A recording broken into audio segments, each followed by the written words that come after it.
آیت 228 سورہ بقرہ. اعوذ باللہ من الشیطان الرجیم. بسم اللہ الرحمن الرحیم.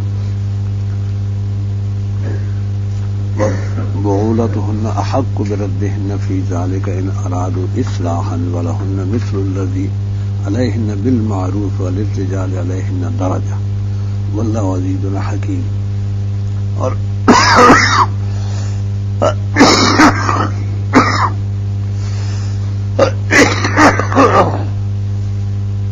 اور ان کے خاوند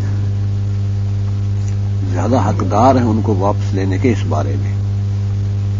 یعنی اگر طلاق شریعت کے مطابق ہے یعنی 2 دی ہیں, 1 یا 2 مطلب یہ ہے 1 اور 2 تک اگر خاوند واپس لینا چاہیں یعنی عدت گزر جائے تو وہ آزاد ہو گئی, کیونکہ 2 طلاق عدت گزرنے تک وہ خاوندی کے اختیار میں ہوتی ہے, چاہے تو واپس لے لیں عدت گزرنے تک. پھر نکاح کی ضرورت نہیں ہے جب طلاق 1 دی ہے یا 2 دی ہے, کیونکہ پوری زندگی میں مرد کو 3 طلاق کا اختیار حاصل ہے. وہ 1 ہی دفعہ استعمال کر لے یا ساری زندگی میں 1 بھی نہ استعمال کرے, جیسے عام طور پہ ہوتا ہے, اور یا وقفوں سے استعمال کر لے, 1 دفعہ 1 دے دی واپس لے لی, پھر کبھی 1 دے دی واپس لے لی, پھر دے دی تو بس حرام. صرف 3 طلاق کا اختیار ہے پوری زندگی میں, جیسے مرضی دے دے اگر دینی ہو تو. چوتھی کا اختیار ہی نہیں, بس ختم. اس کے بعد تو وہ عورت ہی حلال نہیں رہتی بس, کیونکہ اس نے خلاف ورزی کی ہے آداب شریعت کی. آداب شریعت میں یہ تھا کہ طلاق زیادہ 2 تیسری نہ دو, کبھی بھی نہ دو تیسری. بس اگر 2 استعمال کر لی تم نے, تیسری نہ استعمال کرنا. بس ختم ہوگا تمہارا اختیار طلاقوں کا. تیسری استعمال کر لی تو حرام ہو جائے گی. تو گویا 2 طلاق اگر 1 دی ہے اس نے اور عدت گزر چکی ہے تو پھر وہ آگے نکاح کرنا چاہتی ہے تو پھر بھی ان کے خاوند ہی زیادہ حقدار ہیں ان کو واپس لینے کے اس بارے میں. ان ارادو اصلاح, اگر وہ بشرط کہ اصلاح چاہیں, گھر بسانا چاہیں, یہ پھر معاملہ نہ ہو جو پہلے ہو چکا ہے کہ پھر طلاق کی نوبت آ جائے. 2 تو استعمال کر چکا ہے, تیسری پر تو حرام ہی ہو جائے. ایسا معاملہ نہ آئے. اگر اصلاح مقصود ہے, اصلاح نہیں مقصود تو پھر نہیں. کہ یہ کہ ادھر ادھر سے لوگ لام تان کی مجبور کر دیا کہ نہیں تو واپس لے, یہ نہیں ہوگا تو لے لیکن اصلاح تو مقصود نہیں ہے.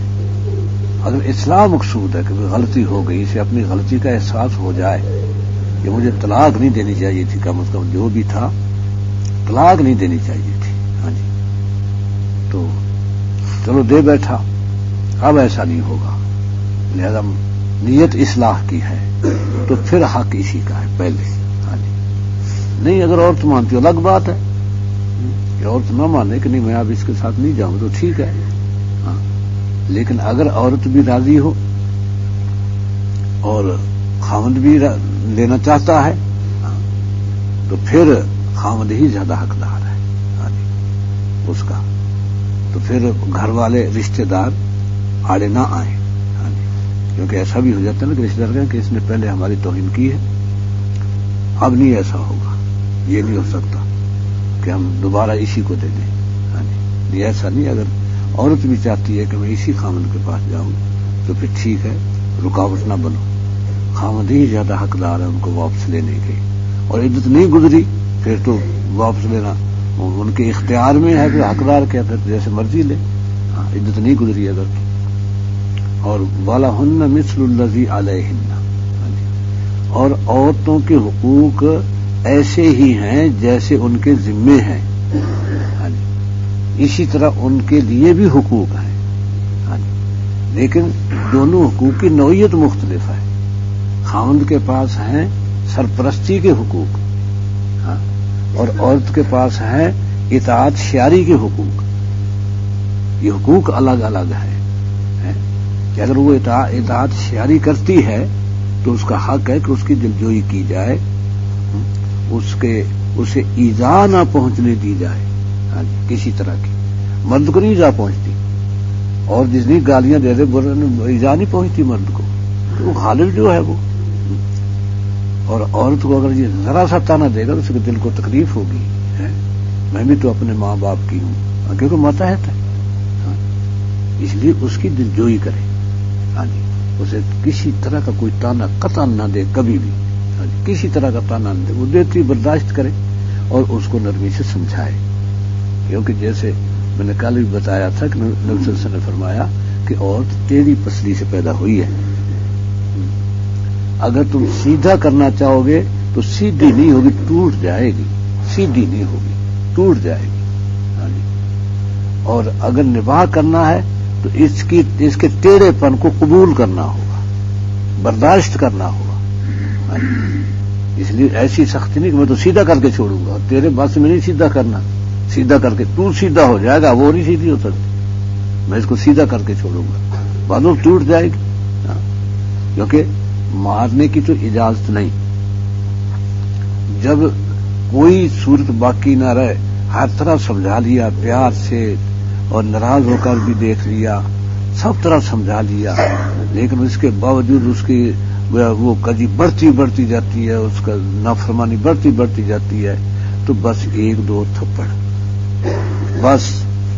کیونکہ ڈرانا مقصود ہے، سزا دینا مقصود نہیں ہے. ہاں جی، کہ ڈنڈا لے کے کھڑا ہو جائے.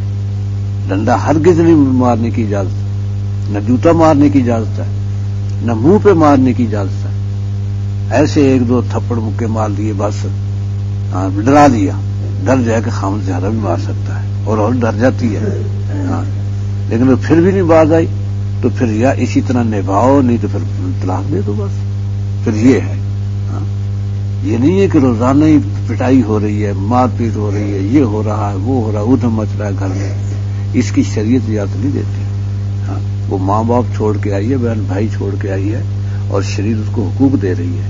ہاں، کہ اسے وہ اپنے گھر کی مالکن ہے تو وہ گھر دو جس کی وہ مالکن ہو. ہاں، اگر گھر ساس ہی کا ہے، اس کا کوئی اختیار وہاں نہیں ہے، تو گھر کیسے دیا؟ ساس بھی تو اسی طرح آئی تھی. اب وہ گھر کی مالکن میں نے بیٹھی تو یہ کیوں مالکن نہیں ہے گھر کی؟ ہاں، اس لیے اسے اگر جھونپڑی تو خود راضی رہنے پر خوش ہو ساتھ، ٹھیک ہے میں خدمت کروں گی، میرے ماں باپ ہیں، تو اجر کی انتہا کوئی نہیں اس کے لیے، بہت بڑا اجر ہے. واجب نہیں ہے اس پر. ہاں جی، واجب خامد پر ہے ماں باپ کی خدمت کرنا اور ان کی ضروریات پوری کرنا. یہ خامد پر واجب، کیونکہ وہ ان کا بیٹا ہے، بیٹے پر واجب ہے ماں باپ کی خدمت. بہوؤں پر واجب نہیں. لیکن بہو خوشی سے کرتی ہے تو یہ بہت بڑی نیکی کی بات ہے، اس کی سعادت کی بات ہے. یوں سمجھو کہ جنت خرید لی اس نے. اتنا بڑا اجر ہے جو خاوند کا ہاتھ بٹھایا. یہ خاوند کی ذمہ داری تھی اور خود پوری کر دی. میں گھر میں کروں گی، میرے بھی ماں باپ ہے، بڑی اچھی بات ہے. تو یہ ان کا حق ہے کہ ان کو دیا جائے کہ اس گھر میں انہیں تکلیف نہ پہنچے، کہ میکے یاد نہ آئے. یہ اتنا آرام پہنچاؤ کہ میکے یاد نہ آئے. ہاں جی، اس طرح سے وہ اپنے گھر میں مالکن بن جائے. لیکن یہ ہے کہ عورتوں کی طبیعتیں مختلف ہوتی ہیں، بعض قابو میں آ جاتی ہیں، بعض نہیں آتی، بہت کرخت مزاج ہوتی ہے. ہاں، تو پھر برداشت کرنا پڑے گا. ہاں جی، صبر سے. اور ایسا ہوا ہے عموماً اللہ تعالیٰ علماء کو آزماتے ہیں اس طرح سے کہ بیوی جو ہے نا وہ سخت مزاج دے دی. اب وہ آزمائش ہوتی ہے کہ مولانا یہ مظفر حسین رحمۃ اللہ علیہ حضرت مولانا الیاس کے نانی کے والد تھے. مولانا الیاس رحمۃ اللہ علیہ کی نانی کے والد تھے، تو پیدل حج کیا کرتے تھے. تو چونکہ رواج یہ تھا راجپوتوں میں جو چلتا تھا کہ ایک دفعہ جس سے نکاح ہو گیا بس ہو گیا. اگر وہ نکاح ہونے کے اگلے ہی دن مر جائے تو یہ ساری زندگی بوڑھی ہو کے زندگی گزار دے گی، نکاح آگے نہیں کر سکتی. یہ نکاح ثانی جو تھا نا وہ گویا ان کی شریعت میں، راجپوتوں کی شریعت میں حرام تھا. اب یہ شریعت دوسرے خاندانوں میں پھیل گئی. یہ حضرت مولانا اسماعیل شہید رحمۃ اللہ علیہ انہوں نے اس کے خلاف باقاعدہ مہم بھی چلائی تھی ہندوستان میں. نکاح بیوگان وہ بڑی کامیاب رہی تھی، اور ایک بیوہ سے خود شادی کی تھی. یہ تو حضرت مولانا مظفر حسین رحمۃ اللہ علیہ بھی ایسی غلطی کر بیٹھے بیچارے. بیوہ تھی اپنے خاندان کی، تو اس سے شادی کر لی. اب جناب وہ تو اس نے تو شریعت توڑ دی، شریعت ٹوٹ گئی. 1 سال رو پوچھ رہے بیچارے، 1 سال. یہ پھر لوگوں نے ادھر ادھر کہا کہ چھوڑو یار کیا تم نے مصیبت بنائی ہے. پھر جناب معاملہ بھول بھال گئے لوگ. اچھا اب جو اس کو لائے رخصتی کرا کے تو اس کو الگ گھر میں رکھا، پہلی بھی دوسرے گھر میں تھے، ان کو الگ الگ گھر دیے، مکان دیے. تو ایک رات اس کے گھر رہتے. جب اس کی باری آتی جس کے لیے 1 سال تک جلا وطن رہے بیچارے، تو یہ اندر سے کنڈی لگا لیتی رات کو، عشاء کے بعد کنڈی لگا دی بس. کیونکہ اس کا یہ تھا کہ مغرب کے بعد ہی یہاں آ جائیں. کیوں عشاء کو نماز بھی تو پڑھنی ہے آخر مسجد میں، کنڈی لگا دی. اب وہ باہر دروازے کے سامنے جانماز بچھا کے نماز کی نیز باندھ لیتے، اور صبح کی اذان ہوتی تو وہاں سے مسجد میں چلے جاتے. رات بھر بیچارے باہر بات کرتے. اس نے نہ کبھی کنڈی کھولی، یہ لیکن اس کی باری نہیں نہ کی. کمال یہ ہے، یہ نہیں ہوا کہ جب تو کھولتی رہی تو مجھے آنے کی کیا ضرورت ہے تیرے پاس، یہ نہیں کیا. باری باقاعدہ رکھی کہ وہاں آتے دیکھا عشاء کے بعد دستک بھی دی، تاکہ عذر نہ رہے کہ آپ دستک تو دیتے. بخار دستک دی، سب کچھ دیکھا کوئی نہیں آیا. جائے نماز پاس ہے بچھائی، نماز کی شروع کر دی اور صبح تک پڑھتے. مرزا جانا رحمت اللہ علیہ، ان کی بیوی تو توبہ توبہ، اور وہ اتنے نازک تھے، نازک مزاج تھے کہ یہ گویا ان کے نیچے قالین بہت نفیس بچھا ہوتا. بیٹھے ہیں قالین پہ، ایک دن کا نظر آ گیا سر میں درد ہو جاتا. یہ اتنے نفیس مزاج تھے کہ بادشاہ آیا ملاقات کے لیے، اجازت چاہی تو وہ آ گیا. بادشاہ بیٹھ گیا تو پانی پیاس لگی بادشاہ کو. جی اجازت ہے، پانی فرائی رکھی تھی، شیشے کا گلاس تھا اوپر، تو انہیں پی لو. پانی پی کے بادشاہ نے گلاس رکھا تو سلیقے سے نہ رکھا گیا، سر میں درد ہو گیا. گلاس سلیقے سے نہیں رکھا گیا بادشاہ سے. یہ تو اور حضرت معصوم شاہ رحمت اللہ علیہ، حضرت مظہر ثانی کے بیٹے، تو ان کے یہ مرید تھے، خلیفہ تھے ان کے. انہیں پتا تھا ان کی نازک مزاجی کا. تو مہمان گئے ان کے ہاں، تو انہوں نے نئی رضائی جو ہے، نیا گدا بھروایا اور دھنیے سے کہا کہ دیکھنا روئی اس طرح دھننا کہ کوئی معمولی چیز بھی اندر نہ رہے. انہوں نے کہا ٹھیک ہے جی. اب وہ صبح پوچھا کہ یہ رات کوئی تکلیف تو نہیں ہوئی؟ کہتے نیچے کوئی چیز چبھتی تھی. گدا نیا تھا، گدا اٹھاؤ دھنیے کے پاس لے، کھولے اس کو، دوبارہ کھولا تو ایک بنولا تھا اندر. یہ یعنی اتنے نازک مزاج تھے. اور بیوی اتنی کرخت مزاج تھی کہ وہ بھیجتے کسی کو کہ جاؤ بھائی بیگم سے پوچھ کے آؤ کیا بھیج دوں پکانے کے لیے. وہ گالیاں شروع کر دیتی آگے سے، فراڈی کہیں کا، جھوٹا کہیں کا، فریب کرتا ہے، بنا پھرتا ہے پیر، جھوٹا ہے پیر بنا پھرتا ہے. پیر ہوتے بزرگ ہوتے، وہ شروع ہو جاتی. حضرت کا یہ نصیحت دیکھنا، بیگم جو کچھ کہے چپکے سے سنے جانا، بولنا نہیں، بس خاموش کھڑے رہنا. آخر جاؤ اسے کر یہ بھیج دے. ایک دن کسی پٹھان کو بھیج دیا، اسے بھی یہ کہہ دیا کہ بولنا نہیں آگے سے، وہ کچھ کہیں گے. انہیں گالیاں جب پٹھان میں آگے شروع ہو گئے. جب بہت دیر ہوئی تو فرمایا ہو کہیں دیکھو کہیں وہ جھگڑی نہ شروع کر دیکھے تو پٹھان آگے سے دگنی سنا رہا ہے. وہ بھی وہ بہت عائش میں ہے. انہوں نے کہا ادھر حضرت بلاتے ہیں، واپس چل. یہ پھر حضرت نے کسی اور کو بھیجا، تو جا بھائی. اسے کہا ایسے نہیں کیا کرتے. ہاں جی. تو یہ ہے کہ یعنی وہ ان کے حقوق میں کسر نہیں آنے دے. اتنے یعنی مرزا جانا رحمت اللہ علیہ، اور شاہ اللہ کا زمانہ تھا یہ. ہاں تو یہ مشہور تھا، ان کے ہم اثر تھے، تو آپس میں تعلقات بھی تھے. تو یہ بات کہ اتنی کرخت بیوی کے ساتھ اس نازک مزاجی سے نبھا جانا، یہ ہے. تو انہیں کسی نے یہ کہا بھی کہ آپ اور شادی کر لیں، بیوی بدلیں. کہتے ہیں اسی کی وجہ سے سب کچھ ملا ہوا ہے، اسی کی وجہ سے سب کچھ ملا ہوا ہے.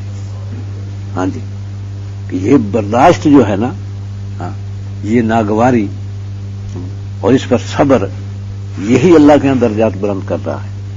ہاں جی، اس لیے بیوی کے ساتھ خوش اخلاقی سے نباہ جانا، ہاں جی، یہ بہت بڑی عبادت ہے، بہت.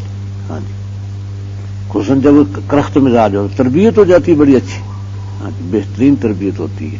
ہاں جی، تو یہ ہے کہ ان کے لیے وہ حقوق ہیں جیسے کہ ان کے ذمے ہیں، بالمعروف، مناسب طریقے سے. ہاں جی، یعنی ایک حد میں ہو، حد سے آگے نہ بڑھ جائے. ہاں، کہ عورت کہے کہ میں نہیں جانتی، مجھے اب یہ ہے کہ بھئی آپ یہاں سے چھوڑ کے میرے میکے چلیں، وہاں مکان لے کے رہیں، یہ غلط بات ہے، یہ نہیں مانی جائے گی اس کی. یعنی جو حقوق جائز اور درست نہیں ہے وہ نہیں مانے جائیں گے. ہاں، وہ زیادتی کرتی ہے عورت. اور یہ کہ وَلِلرِّجَالِ عَلَيْهِنَّ دَرَجَةٌ، اور مردوں کا ان پر ایک درجہ اونچا ہے، کیونکہ انہیں گھر کا نظام چلانا ہے. اس لیے اس کی ساری فرمائشیں پوری نہیں کی جا سکتی. ہاں، کیونکہ جو اس کی استطاعت سے باہر ہے وہ فرمائش کرے کہ وہ فلاں ہم صحیح کیا، یہ چیز ہے میرے ہاں کیوں نہیں ہے، بھئی وہ خوشحال ہیں، ہم خوشحال نہیں ہیں. ہاں، یہ اس لیے مردوں کا درجہ اونچا ہے.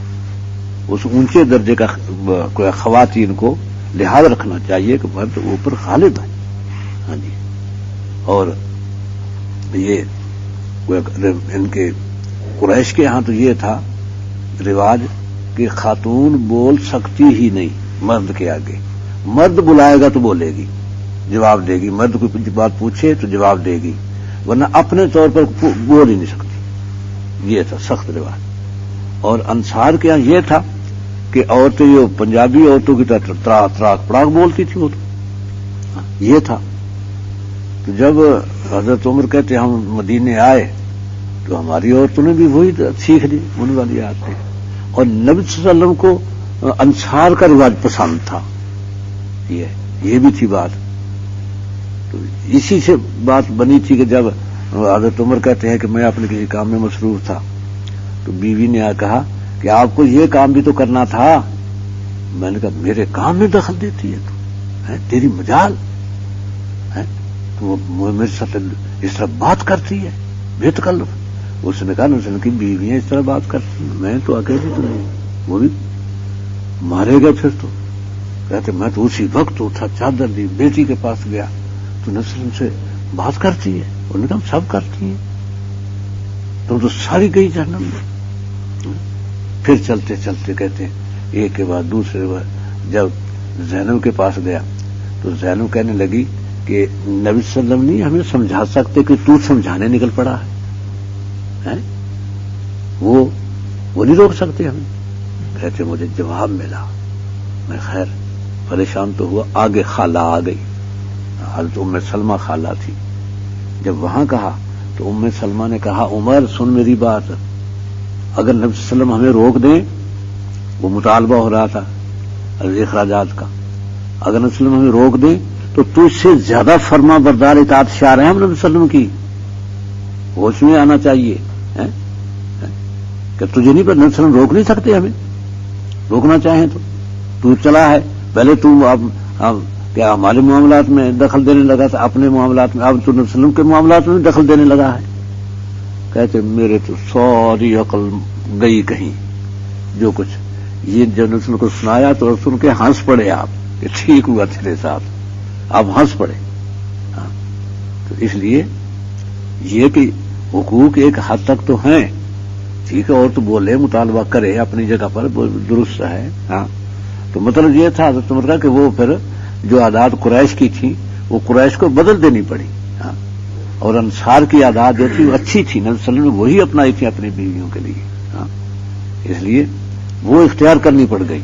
ہاں، تو اس لیے اصلاح کا معاملہ تو ٹھیک ہے، ہاں، لیکن ویسے معروف کے مطابق، ہاں، یعنی معروف کے مطابق کہ جس قدر ہو سکتا ہے مرد سے فراخ دلی دکھائے، اور عورت بھی فراخ دلی سے مانگ سکتی ہے، لیکن یہ دیکھے کہ مرد کی حیثیت کیا ہے. ایسی چیز کا مطالبہ کر دے کہ مرد کی حیثیت اس پر ضد کرے، میں نہیں جانتی مجھے تو چاہیے بس، فلاں میری ہمسائی ہے یا فلاں میری سہیلی اس کے پاس ہے، میرے پاس کیوں نہیں ہے؟ وہ بھی تو کسی ماں باپ کی بیٹی ہے، تو میں بھی ایک ماں باپ کی بیٹی ہوں، مجھے کیوں نہیں یہ ملتی؟ اسے ملی ہے تو یہ غلط بات ہے۔ باپ کے خامد کی حیثیت دیکھے، اس کے مطابق ہی مطالبات آپ نے رکھے اور خامد کے ساتھ تعاون کرے۔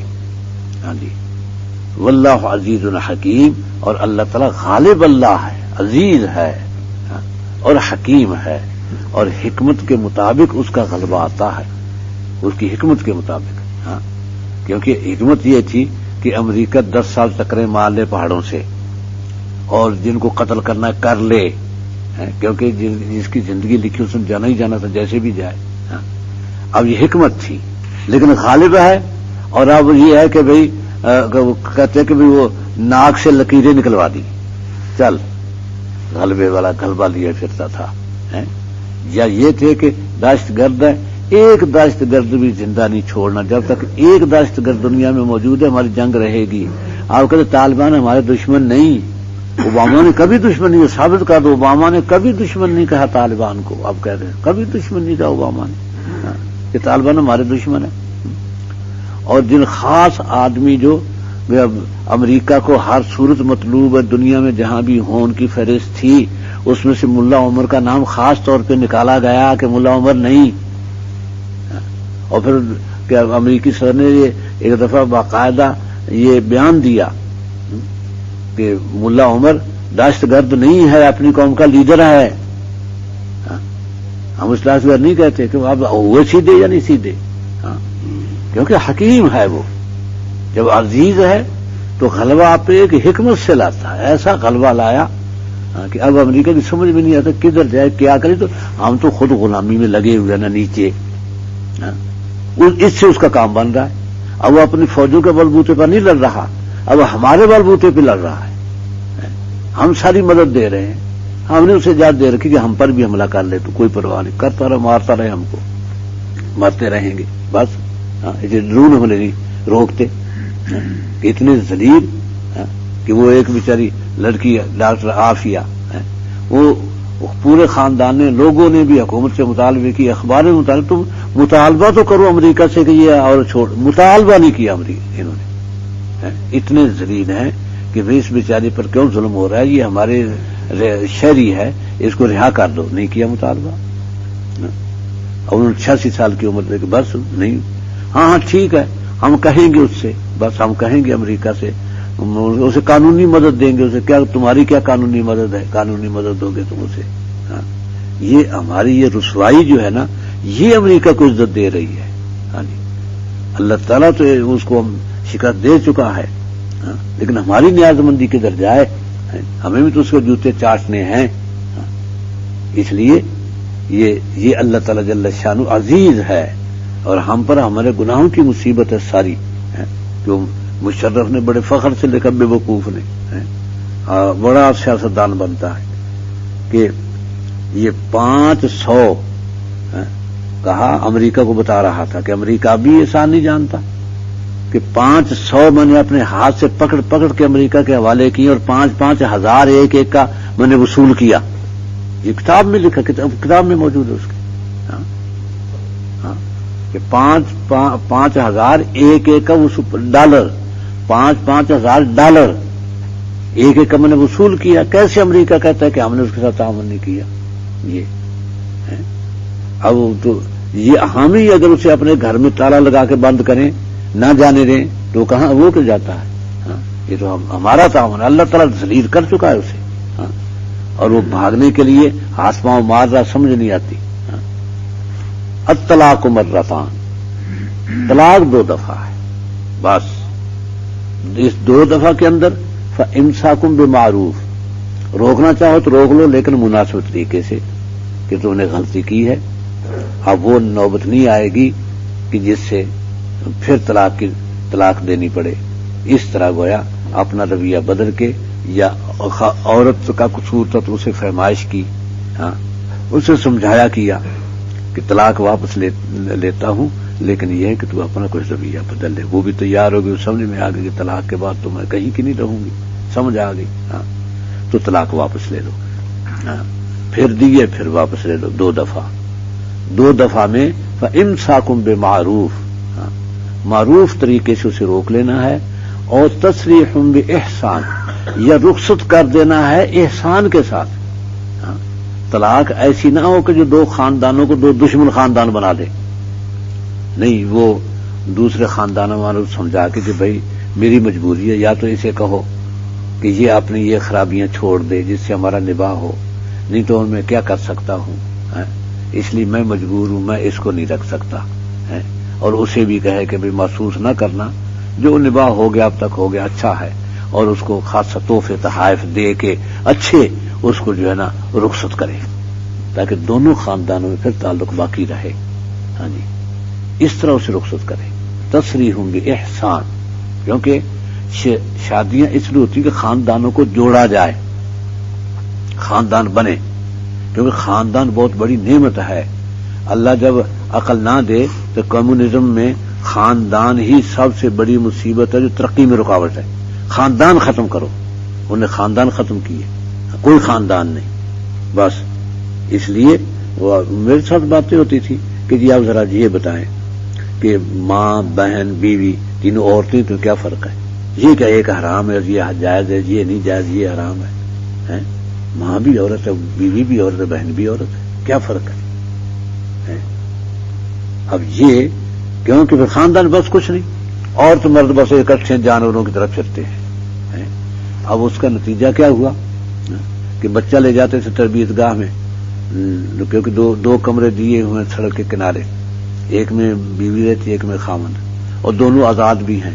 کیا کہ بیوی اگر شام کو گھر نہ آئے، اپنے کام سے، ہر ایک ملازم ہے، کوئی کہیں کوئی کہیں، تو خامند صبح پوچھ نہیں سکتا کہ تو کہاں رہی رات، نہیں پوچھ سکتا، پوچھے گا تو وہ شکایت کر دے گی، خامند مجھ سے پابندی لگاتا ہے مجھ پر، وہ جیل چلا جائے گا، کیوں اسے کہا کہ کہاں رہی رات۔ خاندان جو نہیں بنانا، اگر بچہ پیدا ہوا تو بچہ لے جائیں گے تربیت والے، تو اپنا چل 2-3 دن 4 دن جب تک اس کی طبیعت کے مطابق، جب وہ چلنے کے قابل ہو گئی، بس بچہ لیا وہ تربیت گاہ میں، یہ اپنا ڈیوٹی پر، بس یہ ہوگا۔ وہ جب 17 سال کا ہو جائے گا، آگے بچی ہوگی وہ بھی ادھر، اور دونوں بڑے گا اپنے میں تعلق کر لیں وہاں۔ 17 سال میں اکٹھے ہی ہیں بچے بچیاں، اکٹھے ہی ہیں تربیت گاہ میں۔ اب وہاں بڑے ہونے کے بعد جو پھر آپس میں تعلق قائم کر لیں تو 17 سال کی عمر میں تعلیم ان کی مکمل ہو جائے گی، تو انہیں کہا جائے گا کہ بھئی بتاؤ کون کون ہو تم؟ یہ میں ہوں، یہ وہ بھی ہوگی، ہم دونوں جوڑے ہیں، جی جوڑا ہے، ہم اکٹھا کر ٹھیک ہے، انہیں 2 کمرے دے دیے جائیں گے بس۔ تو اس کا نتیجہ یہ ہوا کہ نہ کوئی مہمان آئے گھر، نہ کوئی رشتہ دار ہے کسی کا، نہ کوئی باپ، نہ ماں، نہ کوئی کسی کا بیٹا ہے ہی نہیں۔ تو وہ ایک بہت اونچی پہاڑی تھی، وہ فتح ہوئی تو اس سے سالانہ ہم چڑھا کرتے تھے، دیکھا کرتے تھے، اس چھاونی تھی وہاں ان کی روسیوں کی، بہت بڑی چھاونی تھی، بڑی بڑی موٹی دیواریں تھیں، اتنی تاکہ توپ کا گولہ کچھ نہ کر سکے۔ میں حیران، یہ فتح کیسے ہوئی؟ تو وہ مجاہد نے بتایا کہ نیچے جو وہ پہاڑ ہے نا، اس پہ ان کا سیکورٹی تھی، اس پہ تو اس کو فتح کیا پہلے مجاہدین نے، اس کو فتح کیا تو ویسے ہی ڈر گئے، یہ اوپر تھے، یہ ڈر گئے، آئے مجاہدین۔ جب مجاہدین آئے ہیں تو اوپر سے افسروں کو، ہیلی کاپٹر افسروں کو اٹھا لیا، جو فوجی تھے ان کو رہنے دیا، اوپر سے بمباری کر کے اپنے فوجی خود قتل کر دیے۔ ہاں جی، کیوں کہ یہ گرفتار ہو کے راز نہ دے دیں، اس لیے پتا ہے کہ ہمدردی تو ہے نہیں کسی میں، اپنی جان بچانے کے سارے راز دے دیں گے۔ ہاں جی، اس لیے اوپر سے بمباری کر کے سارے راز کا قتل کر دیے۔ ہاں جی، تو یہ کہتے اس طرح یہ فتح ہو گیا، ورنہ تو میں نے، اس لیے میں نے کہا اتنی بڑی، اور اس کے باوجود پھر شکست کھا گئے۔ تو یہ خاندان میں محبتیں جو ہوتی ہیں نا، یہ پھر کوئی، اب مسلمان یہ نہیں کرتے۔ وہ یہاں تو یہ ہے کہ وہ کہتے وہ مولانا فوت ہو گئے تھے، اور شوکت یہ اس میں جمیع المجاہدین کے تھے، تو مجھے مولانا محمد صاحب نے بتایا، ہمارے کہتے ہم اکٹھے تھے، وہ فوت ہو گئے تو وہ پہاڑ سے لڑک گئے، شہید ہو گئے، شہیدوں کو لڑک گئے۔ کہتے دوسرے تیسرے دن ہم جان پہ کھیل کے گئے، اس کی لاش لے کے آئے۔ یہاں یہ ہمدردی ہوتی ہے، یا کسی کو چھوڑا نہیں جاتا، زخمی ہے تو کندھے پہ اٹھا لیں گے، وہ کتنی مصیبت ہے نا، تبھی تو فتح ہوتی ہے۔ تو اس لیے خاندان بڑی نعمت ہے. تو طلاق کے بعد بھی خاندانوں میں رنجش نہیں ہونی چاہیے، آپس میں مل ملا کوئی بات نہیں، طلاقیں ہوتی رہتی ہیں، ایسا کوئی مسئلہ نہیں ہے یہ. اور وَلَا يَحِلُّ لَكُمْ أَن تَأْخُذُوا مِمَّا آتَيْتُمُوهُنَّ شَيْئًا، تمہارے لیے حلال نہیں ہے کہ وہ چیزیں واپس لو جو تم نے انہیں دے رکھی ہیں. بہت سے تحفے تحائف بیوی کو دیے ہوئے تھے تحفے میں، ایک تو تھا نا مہر، وہ تو ہے ہی اس کا، اور تحفے تحائف میں بہت سی چیزیں اس کو دے رکھی تھی. اب طلاق ہوئی تو یہ میری چیزیں واپس دے دو، بالکل جائز نہیں ہے. دے چکے وہ اس کی ہو گئی. ہاں لا یحل لکم، حلال نہیں ہے تمہارے لیے کہ ان تاخذوا، کہ تم لو، مما وہ چیزیں آتیتموہن جو انہیں تم نے دے رکھی ہیں، شیئن کچھ بھی واپس لینا جائز نہیں، شیئن کچھ بھی واپس لینا جائز نہیں ہے. جو دے چکے تم کو خوشی کے وقت میں بڑے تحائف دیے تھے، بڑے قیمتی زیورات بھی دے دیے اس کو، یہ تیری ملکیت ہے، اب وہ ملکیت ہی رہنے دو بس، اب لالچ نہ کرو. الا ان یخافا اللہ یقیما حدود اللہ، ہاں الا یہ کہ طلاق سے پہلے دونوں ہی یہ محسوس کریں کہ ہم اللہ کے حدود کو قائم نہیں رکھ سکتے. مرد بھی کہ میں تیرے ساتھ نباہ نہیں کر، وہ بھی کہ میں تیرے ساتھ نباہ نہیں کر سکتی، یا مرد نہیں کہتا، وہ کہتی ہے کہ میں نباہ نہیں کر سکتی، یہ ایک کی طرف سے، زیادہ مجھے طلاق دے دے. فَإِنْ خِفْتُمْ اللہ یقیما حدود اللہ، ہاں جی اگر تم ڈرتے ہو کہ اللہ کے حدود قائم نہیں کر سکیں گے دونوں خاوند بیوی، تو پھر ان پر حرج نہیں ہے اس میں جو عورت فدیہ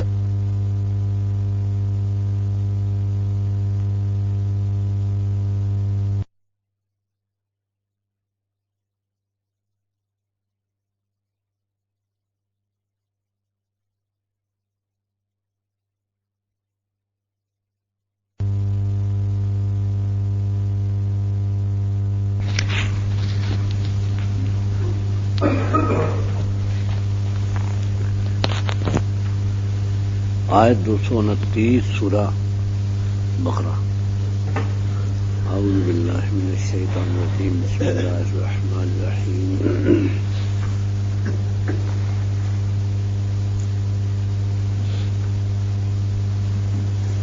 الطلاق مرتان فامساک بمعروف او تسریح باحسان ولا يحل لكم ان تاخذوا مما آتيتموهن شيئا الا ان يخافا الا يقيما حدود الله فان خفتم الا يقيما حدود الله فلا جناح عليهما فيما افتدت به تلك حدود الله فلا تعتدوها ومن يتعد حدود الله فاولئك هم الظالمون.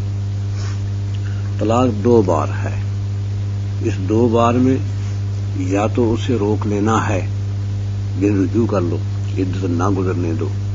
ہاں تو ایک دفعہ طلاق دی تو ابھی رجوع کر لیا، پھر کبھی ناراض ہو کر پھر طلاق دے دی، پھر اس سے رجوع کر لیا، تو سمجھو کہ نئے نکاح کی ضرورت، نکاح گیا نہیں.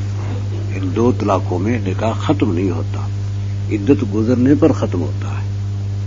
کہ اگر عدت کے دوران اس نے واپس نہیں دی طلاق تو جب عدت پوری ہوئی تو نکاح ختم ہو جائے گا.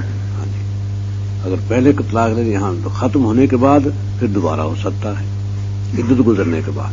ہاں جی عدت گزرنے سے پہلے تو بغیر ایجاب و قبول کے بس وہ پہلا ہی نکاح موجود ہے، اسی میں طلاق واپس لے دی. اگر عدت گزر گئی ہاں تو پھر نئے نکاح سے واپس آ سکتی ہے. یہ دو طلاق کا معاملہ ہے، دو تک دو کی اس کو اجازت ہے. فامساکم بمعروف، یا تو روک لینا ہے اسے مناسب طریقے نیکی کے مطابق، اور تسریح باحسان، یا اسے چھوڑ دینا ہے احسان کر بڑی خوبصورتی سے. مطلب یہ کہ ایسے گھر سے رخصت کرنا ہے جیسے کسی معزز مہمان کو رخصت کرنا ہو، اس طرح سے اسے گھر سے رخصت کرے جس سے وہ خاندان والے بھی سمجھیں کہ بھئی بہرحال لوگ تو خاندانی تھے. ہاں جی ٹھیک ہے ناچاتی ہوگی جو بھی ہوا، ہاں تو لیکن لوگ بہت اچھے تھے کیونکہ بڑے احسان سے رخصت کیا ہے. تحفے تحائف اس طرح دیے ہیں اور ایسی خوشروبی سے سب ملے ہیں شوق سے. یہ وَلَا يَحِلُّ لَكُمْ أَن تَأْخُذُوا مِمَّا آتَيْتُمُوهُنَّ شَيْئًا، اور حلال نہیں ہے تمہارے لیے کہ تم لو ان سے جو انہیں دے چکے ہو. یعنی بہت سے تم تحفے تحائف جب بڑے آپس میں رضامند تھے، اس کو تحفے میں چیزیں لا کے دیتے تھے، وہ اس کی ملکیت تھی، بہت سی اس کے پاس ملکیت ہو گئی جو تم نے انہیں لا کے دیا، کچھ زیور تحفے میں دے دیا تم نے انہیں، واپس نہ لو، دیا جا چکا جو دیا ہے. اب یہ نہیں کہ یہ چیزیں ہماری ہیں، میرے پیسے سے آئی رکھ دے اب یہاں. بہت بہت گویا یہ کمینگی کی بات ہے، اچھی بات نہیں ہے. ہاں جی، کیونکہ ویسے بھی یہ تو بیوی تھی، ویسے کسی کو چیز دے کے اس کو واپس لینا، اس کو نبی نے فرمایا کہ اس کی مثال ایسی ہے جیسے کتا قے کر کے پھر قے چاٹ لیتا. یعنی اتنی گندی بات ہے یہ کہ ایک چیز جو دوسرے کی ملکیت کر دی، ہدیہ دی، ہبہ کی یا خیرات کی، صدقہ دیا، جیسے بھی ہوا، جب دوسرے کی ملکیت میں کر دے اس کو واپس نہ لو. ہاں جی، واپس لینا بہت بری بات ہے. وہ تو پھر بیوی تھی، آپس میں تعلقات تھے، تو اگر رنجشیں ہو گئی ہیں تو کیا ہوا. اور جب اس کو پھر خوبصورتی سے رخصت کرنا ہے، رنجش کو بھلا کے، کیونکہ اب کون سا تمہیں آپس میں اکٹھے رہنا ہے، تو پھر دی ہوئی چیز واپس نہ لو. الا ان یخافا اللہ یقیم حدود اللہ، الا یہ کہ انہیں اندیشہ ہو کہ وہ اللہ کی حدود قائم نہیں کر سکتے. یعنی ابھی طلاق نہیں دی، نکاح کے اندر رہتے ہوئے، ہاں جی، یہ اندیشہ ہے کہ یہ حدود تو قائم نہیں کر سکے گی. خاوند طلاق دینے پر آمادہ نہیں ہے یہ، لیکن نباہ کی بھی کوئی صورت پیدا نہیں ہو رہی. طلاق تو وہ نہیں دینا چاہتا کیونکہ دیکھتا ہے گھر اجڑ جائے گا، کیا کروں گا، لیکن وہ نباہ کی بھی کوئی صورت نہیں ہے. تو اور چاہتی ہے کہ مجھے طلاق مل جائے تو میں اس کے ظلم سے نجات پا جاؤں، آزاد ہو جاؤں. تو پھر اگر وہ ڈرتے ہیں کہ اللہ کی حدود تو قائم نہیں ہو سکتے، کیونکہ اللہ کی حدود یہ ہیں کہ عورت خاوند کی اطاعت کرے اور خاوند اس پر رحم کھائے، یہ ہے حدود. کیونکہ خاوند اوپر جو ہے اور عقدۃ النکاح، نکاح کی گرہ اس کے ہاتھ میں ہے. وہ چاہے گا تو گویا طلاق ہوگی، ورنہ تو نہیں، اس کے چاہنے پر جدائی ہوگی، اس کے بغیر تو جدائی نہیں ہو سکتی. تو ادھر یہ بھی اطاعت پر تیار نہیں ہے اور وہ بھی رحم کھانے پر تیار نہیں ہے. تو فَإِنْ خِفْتُمْ اللہ یقیما حدود اللہ، پھر تمہیں بھی اندیشہ ہو، اگر تم اندیشہ کرو کہ واقعی یہ تو وہ اللہ کی حدود تو قائم نہیں کر پا رہے، روزانہ لڑائی، روزانہ جھگڑا، اور وہ کہتی بس مجھے جدا کر دے، بس مجھے طلاق دے دے، تو میں نہیں تیرے گھر بستی. وہ کہتا طلاق میں نہیں دیتا. اور بعض ایسے ہوتے ہیں کہ بساتا بھی نہیں، طلاق بھی نہیں دیتا ہے، بے وقوف گدھا کہیں کا، بساتا بھی نہیں، طلاق بھی نہیں دیتا. ایسے تجھے کون چھوڑے گا. یہ حدود اللہ ہیں جن کی پابندی کرنی پڑتی ہے.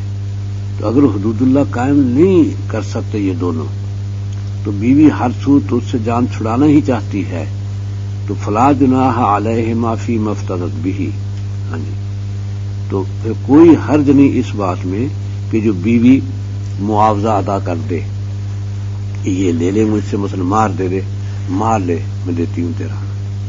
وہ تو زائد مانگ، چلو زائد بھی دے دے، اگرچہ اس کے لیے زائد مانگنا جائز نہیں، لیکن مانگتا ہے وہ بھی دے دے اور اپنی جان چھڑا لے. تو یہ ہے خلا گویا. ہاں جی، یہ خلا ہے کہ اس طرح وہ خلا کر سکتے ہیں آپس میں، اور یہ کہ بیوی جو ہے نا وہ اپنی جان چھڑا سکتی ہے. ہاں جی، تو اس کے بیوی کے مار واپس کر دینے میں تو کوئی حرج کی بات نہیں ہے. تو مار بھی مناسب ہونا، کیونکہ نبی صلی اللہ علیہ وسلم کے زمانے میں مہر جو تھا وہ مناسب بڑھ کے اتنا بڑھ گیا تھا کہ حضرت عمر کو کہنا پڑا کہ بھئی یہ جو مہر تم زیادہ بڑھا رہے ہو، کیونکہ لاکھوں کے حساب میں آگا، جب دولت بہت ہو گئی تو کئی لاکھ روپے مہر درہم، کئی لاکھ درہم ایک عورت کا مہر دیا جاتا. تو انہوں نے کہا کہ پچھلوں کے لیے مصیبت بن جائے گا، کیونکہ تم نسلوں کے صحابہ، تمہاری تو آگے سنت آگے چلے گی، تو یہ بڑا مسئلہ بن جائے گا. تو تم مہر میں ذرا اعتدال پیدا کرو. ہاں جی، یعنی جس سے بعد والے لوگ بھی نبھا سکیں، جسے ایسا اعتدال پیدا کرو. تو ایک اور تو کھڑی ہو گئی. اس نے کہا امیر المومنین آپ کو کیا حق ہے ہمارے حقوق پہ پابندیاں لگانے کا؟ یہ ہے اللہ تعالیٰ فرماتے ہیں کہ تم واپس نہ لو ان سے، اگرچہ تم ان کو ڈھیروں مال دے چکے ہو. آگے آئے گی آیت، اگرچہ ڈھیروں مال دے چکے ہو تب بھی واپس نہ لو.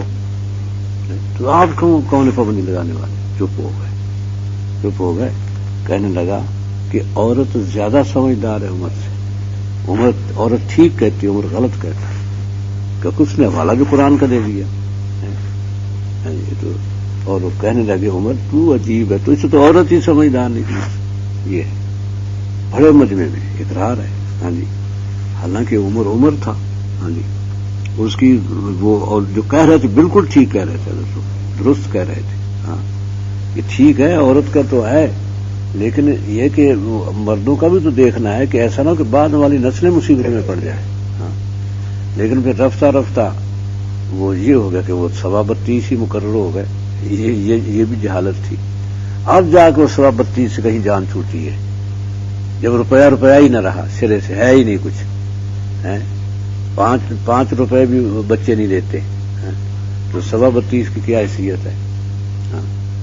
اس لیے بہت سمجھا لوگوں کو 32 نہیں ہے. نبی صلی اللہ علیہ وسلم کا مہر جو تھا وہ 500 درم تھا.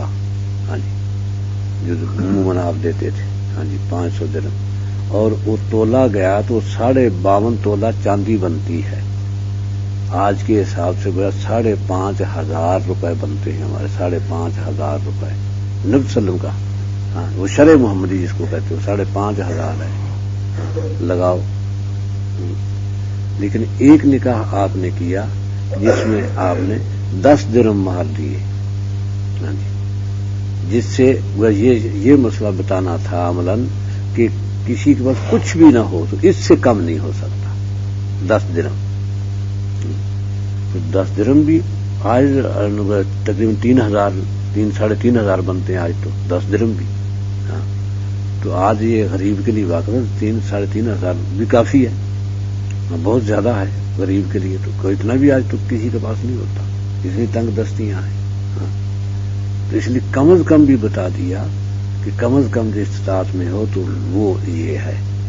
زیادہ اگر کوئی دینا چاہتا ہے ہاں تو اس کی مقدار یہ ہے. ہاں حضرت ام حبیبہ رضی اللہ عنہا اس کا مہر تھا 4,000 دینار.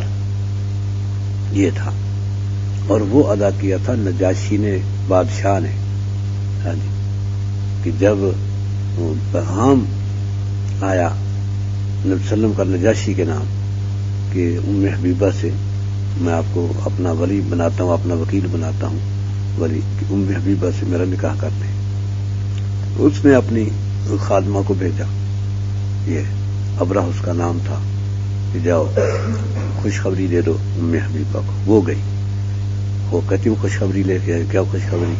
کہ نبی صلی اللہ علیہ وسلم نے تیرا رشتہ مانگ لیا ہے اور نجاشی کو اپنا ولی بنا لیا ہے. اتنی خوش ہوئی کہ جو زیورات تھے سارے اتار کے، چاندی کے تھے بہت سے، وہ سب اس کو دے دیے ابرہ. یہ اس کے بعد وہی اور انہوں نے کہا کہ آپ اپنا ولی بنا لیں. تو آپ کے وہ چچا زاد بھائی تھے حضرت خالد اور حضرت عمر بن عاص، یہ ابلاس یہ تھے، حضرت عمر بن سعید بن عاص، یہ دونوں ہجرت کر کے گئے ہوئے تھے وہاں. تو انہوں نے اس کو ولی بنا لیا، خالد کو یا عمر کو. تو وہ حضرت ام حبیبہ کی طرف سے نکاح ہو گیا. تو اس نے بھیج دیے وہ 4,000 دینار.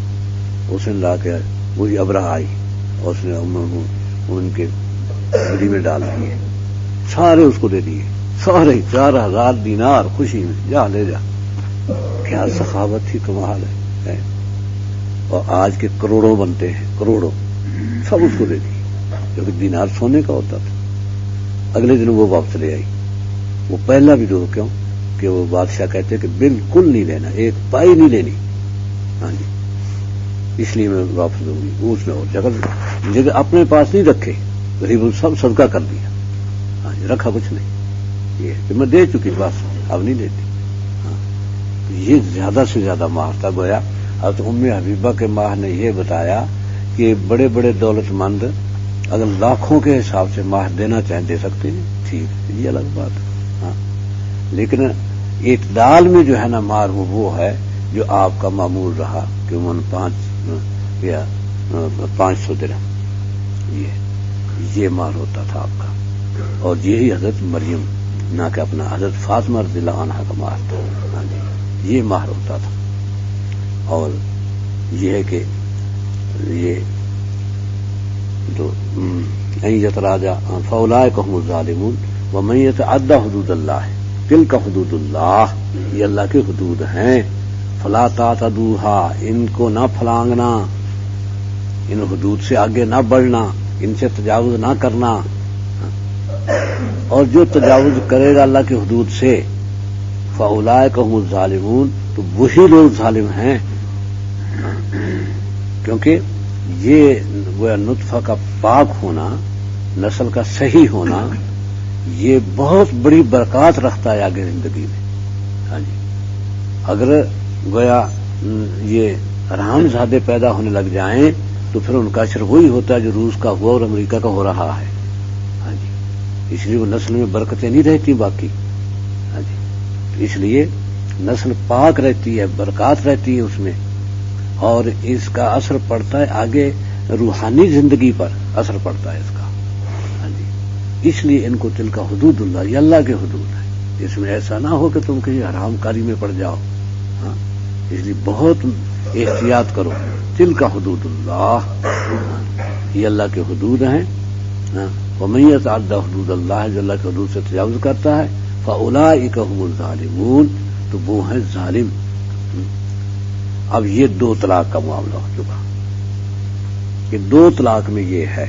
ہاں جی, لیکن فإن طلقها, اگر تیسری دے دی, ہاں, اگر تیسری دے دی, ہاں, فلا تحل له من بعد, تو پھر حلال نہیں ہے اس کے لیے. لا تحل, وہ عورت حلال نہیں ہے لہو اس کے لیے, من بعد, اس کے بعد, تیسری طلاق کے بعد عورت حلال نہیں رہتی. حتی تنکح زوجا غیرہ, حتیٰ کہ نکاح کرے یہ عورت, ہاں, اس خامند کے علاوہ کسی دوسرے خامند سے. زوجن, کسی دوسرے خامند سے, غیرہ, اس خامند کے علاوہ.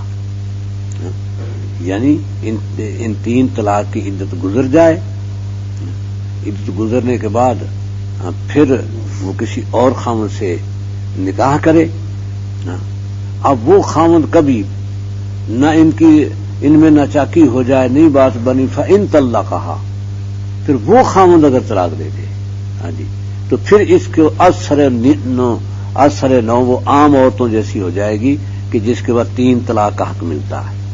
ہاں, پھر فلا جناح, پھر کوئی حرج نہیں اس میں. ہاں, فلا جناح, ہاں, پھر کوئی حرج نہیں ہے کہ ان یتراجعا, کہ یہ دوبارہ ایک دوسرے کے ساتھ رجوع کر لیں. ان ظنا ان یقیما حدود اللہ, بشرطے کہ وہ گمان کریں. ظنا, یہ دونوں گمان کریں کہ اب قائم رکھیں گے اللہ کے حدود کو. ان یقیما حدود اللہ, اللہ کے حدود سے تجاوز نہیں کریں گے, اللہ کے حدود کو قائم رکھیں گے. تلک حدود اللہ, یہ اللہ کے حدود ہیں. یبینھا لقوم یعلمون, بیان کر رہے اللہ تعالیٰ ان حدود کو ان لوگوں کے لیے جو گویا جانتے ہیں. ہاں, تو یہ 3 طلاق, ہاں, حکم تو اس طرح بیان کریں کہ تیسری طلاق کے بعد حلال نہیں. اب 3 چاہے تو ایک ہی دم دے دے, ختم, کیونکہ 2 ایک دم دے دے گا تو 2 ہو گئی بس. ہاں, اور ایک دے گا 1 ہو گئی. گزرنے کے بعد پھر نکاح کر لے یا پہلے رجوع کر لے, پھر کبھی دے گا تو 2 ہو گئی. اگر پہلے دن 2 دے دی تھی تو پہلے دن 2 ختم ہو گئی تھی, بس اس کے بعد رجوع کر سکتا تھا, 1 باقی رہ گئی. تینوں ہی ایک دم دے دی تو تینوں ہی باقی ہو جائیں گی بس آرام. تو یہ الگ سے اس کو بیان کرنا یہ ہے کہ ایسی غلطی نہ کرنا کہ یہ 3 کے جی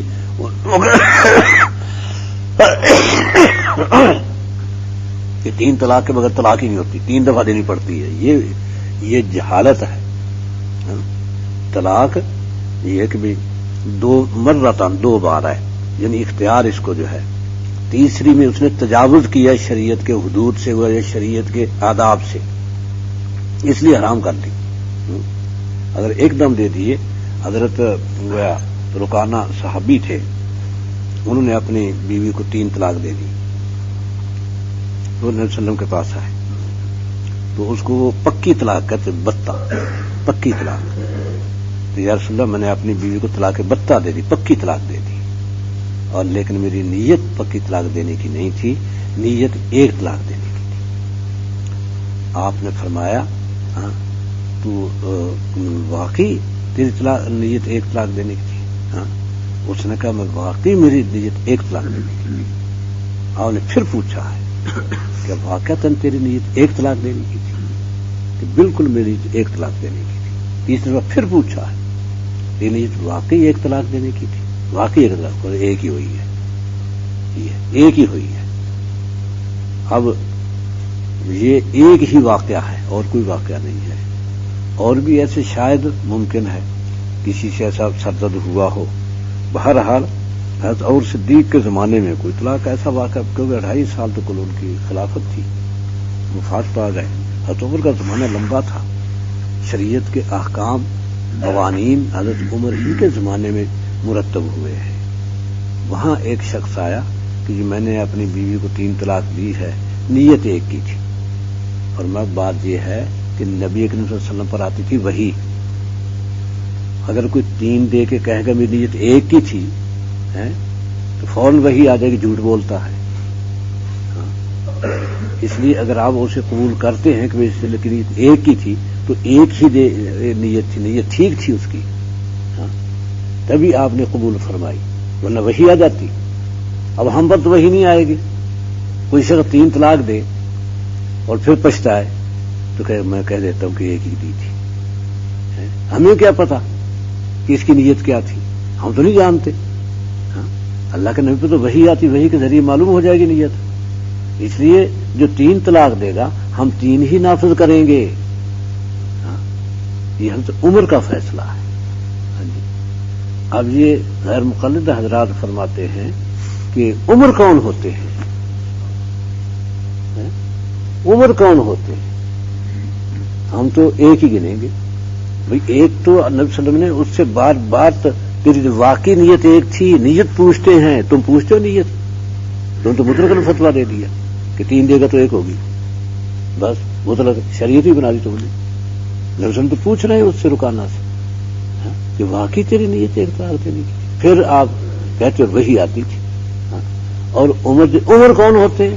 عمر وہ ہوتے ہیں جس کو آپ نے فرمایا لو کان بعدی نبیا لکان عمر، یہ ہے عمر۔ تمہاری کیا اوقات ہے اس کے مقابلے میں؟ تم کس برتے پر کہتے عمر کون ہوتے ہیں؟ اگر میرے بعد نبی کو آنا ہوتا تو عمر آتا، یعنی نبوت کی صلاحیتیں تھیں لیکن نبوت ختم ہو گئی، لیکن میرے بعد نبی نہیں ہے، لیکن میری امت میں محدث ہوں گے، محدث جس سے باتیں کی جائیں، یعنی فرشتے باتیں کریں گے، میرے بعد محدث ہوں گے، ان میں ایک عمر ہے، جن سے فرشتے باتیں کریں گے ان میں سے ایک عمر ہے۔ اس حیثیت کا اور کون ہے بتاؤ؟ جن کے اور تو پتہ نہیں کتنے ہی ہزاروں محدث ہوئے ہوں گے امت میں، لیکن نبی صلی اللہ علیہ وسلم کے بارے میں تو عمر نے فرمایا، نبی صلی اللہ علیہ وسلم عمر کے بارے میں تو فرما دیا کہ عمر محدث ہے، اور کسی کے بارے میں تو نہیں فرمایا، ہم نہیں کہہ سکتے۔ ویسے شاہ ولی اللہ کے بارے میں کہتے ہیں کہ وہ محدث تھے، تو اس لیے ایک ہوتا ہے محدث، وہ ہوتا ہے حدیث کا عالم محدث، ایک ہوتا ہے محدث، جس سے فرشتے باتیں کریں۔ تو شاہ اللہ کے بارے میں اس لیے مشہور کہ ان کے نام کے ساتھ نا محدث دہلوی، حضرت شاہ اللہ کو محدث دہلوی کہتے ہیں۔ تو محدث دہلوی اس لیے کہ گویا ان سے فرشتے باتیں کرتے تھے، کیونکہ ان کی وہ جو ہے نا کتاب ان کی بڑی مشہور فیوض الحرمین، وہ عام علماء تک کے گویا فہم سے اونچی ہے. اس میں ایسی عجیب باتیں کرتے ہیں وہ. نبی صلی اللہ علیہ وسلم نے مجھے یہ فرمایا. اس میں حنفیت کے بارے میں بھی فرمایا کہ میں شافعی ہونے لگا تھا کیونکہ ان کے اساتذہ شافعی تھے. باہر سے پڑھ کے آئے تھے ملک شام سے, تو وہاں شافعی تھے وہ.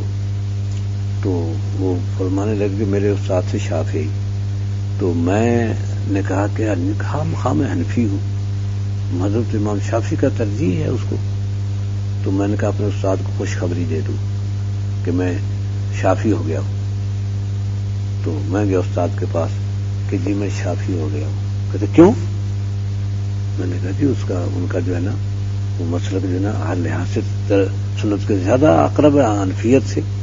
کہتے کس مسئلے میں؟ میں نے جی مثلا یہ مسئلہ, اس میں کیا دلیل ہے؟ میں نے دلیل دی. انہوں نے حنفیوں کی طرف سے دلیل دینی شروع کر دی, مجھے لاجواب کر دیا. ہر مسئلے میں مجھے لاجواب کر دیا. کہتے اب کون سا مجھے زیادہ راضی ہے کہ جی تو حنفی, تو پھر تو شافعی کیوں ہوتا ہے؟ اب جواب نہیں تھا. تو انہوں نے فرمایا بیٹے بات سن, گویا باطل کو چھوڑ کر حق اختیار کیا کرتے ہیں, حق کو چھوڑ کے حق نہیں اختیار کیا کرتے. کیسی بات کی ہے؟ باطل کو چھوڑ کے حق اختیار کیا کرتے. وہ تیرا مسلک جب حق ہے تو کیوں دوسرے مسلک کی طرف آتا ہے؟ ہاں جی. لیکن پھر بھی طبیعت پر وہ غالب تھی. تو فرماتے ہیں کہ مجھے نبی کریم صلی اللہ علیہ وسلم نے بار بار تاکید کی کہ حنفی مسلک نہیں چھوڑنا ہوگا, یہ نہیں چھوڑنا ہوگا, بار بار تاکید کی, تب میں حنفی ہوں. ہاں جی. لیکن مزاج تو ہو, اس لیے فتوی ان کے بعد دفعہ حنفیت کے خلاف جاتے ہیں.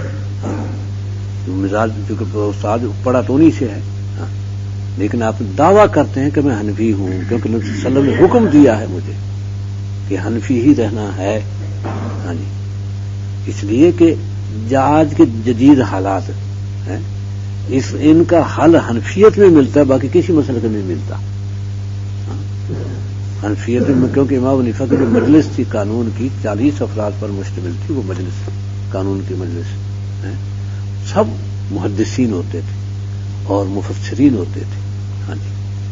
وہ سب اور علوم کے ماہرین بھی ہوتے تھے, وہ بھی ہوتے تھے, تاکہ وہ اگرچہ علمی رائے نہیں رکھیں گے لیکن وہ بتا دیں گے عرف کیا چل رہا ہے کس مسئلے میں.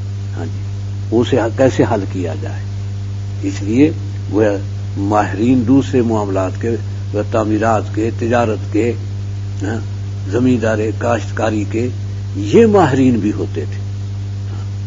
تو ہر ایک اپنی رائے دیتا, تو پھر جا کے ایک مسئلے پر متفق ہوتے جس پہ سب متفق ہو گئے, وہ لکھ لیا جاتا. وہ لکھ کے پھر اعلان کیا جاتا کہ بھئی ہم اس مسئلے پہ متفق ہوئے ہیں, اگر کسی کے پاس اس مسئلے میں ہمارے پاس یہ دلیل ہے, اس سے کوئی بہتر دلیل ہو تو لے آئے تاکہ ہم اس کو قبول کر لیں. 3 دن میں اگر کوئی اور آ جاتے, اس کے علماء تو بہت تھے, عالم تھے, تمام محدثین مفسرین. اگر کوئی کہتا جی میرے پاس دلیل ہے, تو وہ دلیل سن کے وہ اس کی دلیل کو لکھ لیا جاتا, اپنی ختم کر دی جاتی, یہ مسئلہ صحیح ہے. اور کوئی نہیں آیا تو تیسرے دن پھر وہ اصل میں لکھ لیتے. یوں مرتب ہوئی امام حنیفہ کی فقہ. گویا آج کی جو پارلیمنٹ ہے نا, یہ بھی گویا ابو حنیفہ کے وجود میں لائی ہوئی ہے. اندازہ کریں اس شخص کی ذہانت کا. یہ پارلیمنٹ تمام محدثین اور مفسرین پر مشتمل ہوتی, اور پھر عربی زبان کے ماہرین, عربی ادب کے ماہرین, وہ تاکہ کسی لفظ کے معنی میں مغالطہ نہ ہو جائے, یہ سب ماہرین ہوتے. وہ پھر مسئلہ حل ہوتا, وہ لکھا جاتا. یہ ہے امام حنیفہ کی فقہ. ہاں جی.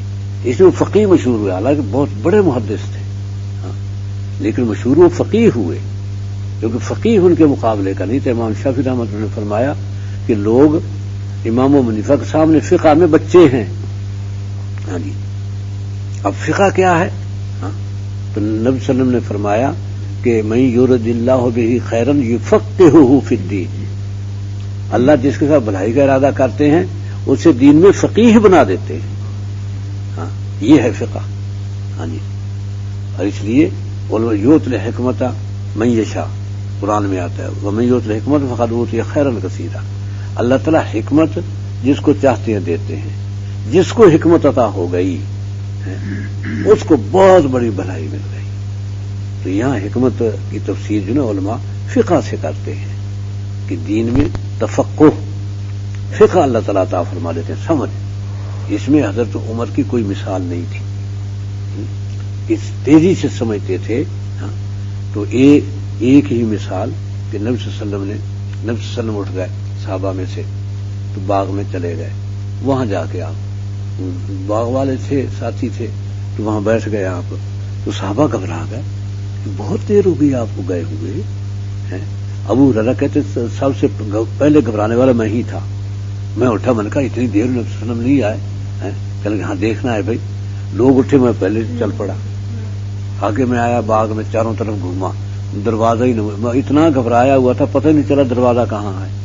تو پانی جس نالی سے جایا کرتا وہ نالی خشک تھی، میں اس میں سے لومڑی کی طرح چھکڑ کے نا اندر چلا گیا۔ مجھے دیکھ کر ابو ہریرہ، میں نے کہا جی ابو ہریرہ کیسے آئے؟ میں نے کہا یا رسول اللہ آپ درمیان سے اٹھا ہے، ہم گھبرا گئے، آپ کو دیر ہو گئی۔ تو سب سے پہلے گھبرانے والا میں تھا، باقی سب میرے پیچھے آ رہے ہیں۔ آپ خوش ہو گئے، فرمایا یہ لو میرے جوتے نشانی کے طور پر، اور جو تمہیں باہر ملے اسے خوشخبری دے دو جنت کی، سب جنتی ہیں۔ کام بن گیا، چلے جوتے لے گئے، آگے سب سے پہلے عمر ملے۔ عمر ابو کدھر؟ کہ یہ جوتے نبی صلی اللہ علیہ وسلم کے انہوں نے دیے مجھے، کہ جو آگے ملے تمہیں ملے اسے خوشخبری دے دو جنت کی، کہ چل پیچھے۔ مجھے آپ نے مارا، کہتے میں کیوں تمہوں کے بل گرا، جلدی سے میں اٹھا روتا ہوا بھاگا، اور پیچھے بھی دیکھوں کہ پیچھے کہیں آ نہ رہے ہوں۔ تو وہ اپنے رفتار سے آ رہے تھے، میں جلدی روتا ہوا نبی صلی اللہ علیہ وسلم کے پاس آ گیا۔ کیا ہوا؟ وہ رو رہے کہ اس طرح جی آپ نے یہ مجھے بھیجا تھا، تو آگے مجھے عمر ملے۔ تو اس نے سنا اور کہا پیچھے چل۔ میں نے کہا سب کو خوش کر مارا، اور عمر بھی آ گئے۔ عمر کیا بات ہے یا رسول اللہ آپ نے بھیجا تھا؟ کہنے لگے ہاں میں نے بھیجا تھا۔ کہنے یا رسول اللہ ابھی سے خوشخبری مل گئی ہے تو عمل چھوڑ بیٹھیں گے؟ نئے نئے تو ایمان میں داخل ہوئے ہیں، ابھی آپ خوشخبری نہ دیں۔ میں ٹھیک ہے۔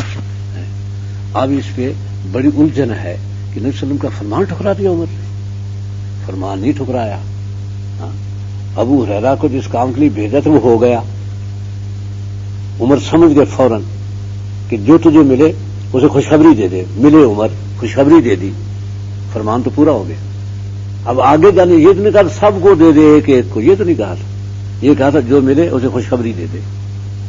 تو ملا عمر، اس لیے عمر سمجھ گئے کہ ابو ہریرہ نے اپنا فرض پورا کر لیا، اب واپس چلے۔ نبی صلی اللہ علیہ وسلم سے پوچھتے ہیں کیا بات ہے؟ وہ ابو ہریرہ نے کہا میں تو آگے جاؤں گا، مارا تھا پر آگے جا رہے، چل۔ روب تو تھا آخر، تو آخر تم کیا حیثیت ہے تمہاری؟ نبی صلی اللہ علیہ وسلم صحابہ جا رہے تھے، نبی صلی اللہ علیہ وسلم ہنس پڑے۔ یا رسول اللہ کیوں ہنسے؟ کہتے دراصل شیطان آ رہے تھے یا کھیل رہے تھے آپس میں، انہوں نے دیکھا عمر کو، عمر ساتھ تھے، عمر کو دیکھا، کہتے بھگدڑ مچ گئی، اس میں ایک دوسرے ٹکرا کے گرنے لگے، مجھے اس لیے ہنسی آ گئی۔ یہ اب بتاؤ یہ عمر ہے کہ جی عمر کون ہوتا ہے درمیان میں ہے؟ اور آپ نے فرمایا کہ جس گلی سے عمر جا رہا ہو اگر اس میں شیطان ہو تو وہ بھاگ کے گلی خالی کر دیں گے، دوسری گلی اختیار کر دیں گے، اس گلی میں نہیں آتے۔ اور شیطان جس کے قریب نہیں آ سکتا، ہمارے تو سروں پہ سوار ہے، پتہ نہیں کہاں کہاں ہے۔ عمر وہ ہے کہ شیطان قریب ہی نہیں، شیطان اس گلی پہ نہیں، اس راستے پہ نہیں چل سکتا جہاں عمر جا رہا ہے۔ تو عمر کون ہوتا ہے جی؟ اس لیے حضرت عمر نے جب پھر کسی نے اختلاف کیا